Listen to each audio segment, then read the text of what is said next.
Well, I think it's important to hear the challenges that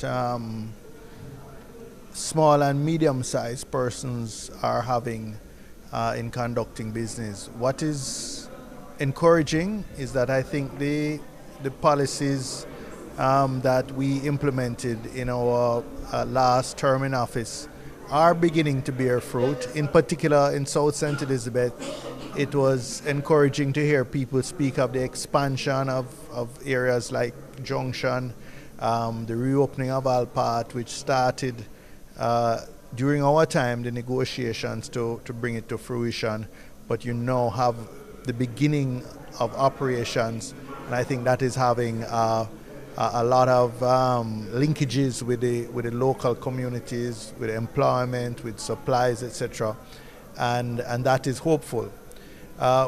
However, we haven't completed what needs to be done. Some of the things we have to look at is the burden of taxation and regulation on small and medium-sized enterprises.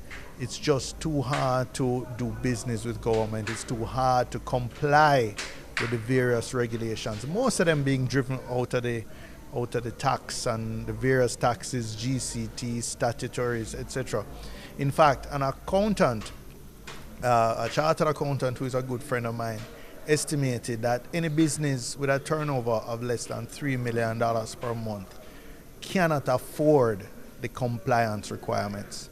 Yet GCT requires anybody with a turnover of $300,000, just 1/10, to be a registered taxpayer. So these are the sorts of things that I think we are going to have to relook at in light of the feedback you get from the audiences that you deal with of small and medium-sized enterprises, because they have a different set of concerns than the big entities.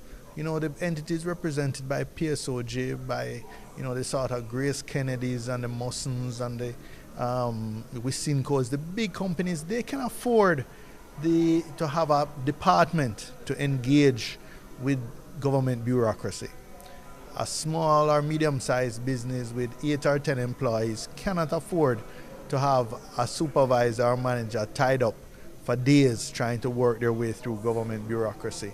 So these are some of the things that we listen to and we will take on board, and the policies that we are proposing to implement, well, we recommend it from now in opposition, but certainly to implement when we come back to power, will address a lot of these concerns.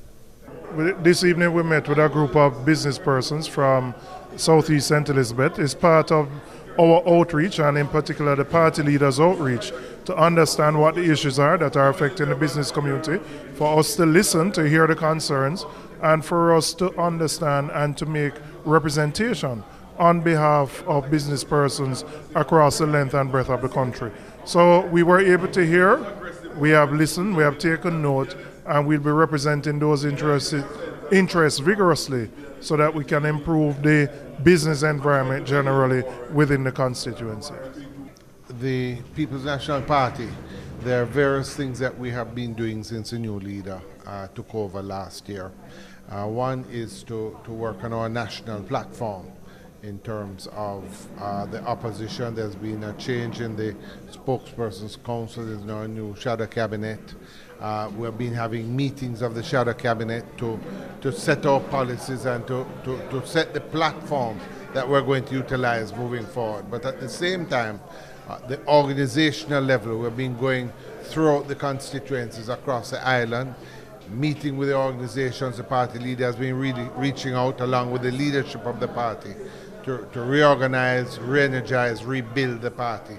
And as part of that, there has been a number of constituencies that we are now putting in place new leadership. Here in Southeast St. Elizabeth, there's one such. It's Dr. Dwaine Spencer, who is the candidate. And so the party leader has come down, Dr. Phillips, to the constituency today. We had a walk through the town. The party leader had a meeting with a lot of the young persons in the school. Hundreds of them came out to meet, to have a discussions, and questions were put to him.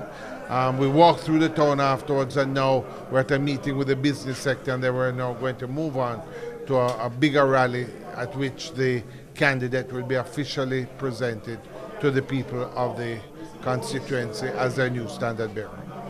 Well, we are here primarily in Junction to present the next Member of Parliament for Southeast St. Elizabeth, Dr. Dwaine Spencer. But while we are here to do that, we want to use the occasion to learn more from the people, what they expect from the next Member of Parliament, what they expect from the next PNP administration, which we intend to form after the next election. So it was more a listening occasion for us. What are your experiences, for example, as a business community? What would you like us to do in terms of government policies, business transaction, the financial services, financial sector, land transaction, all the different related elements to your business activities, so that when we become government, we are ready to hit the ground going, so to speak. So it's more learning for us, and to give us also an opportunity to develop a more closer interaction with the people who we intend to serve from government.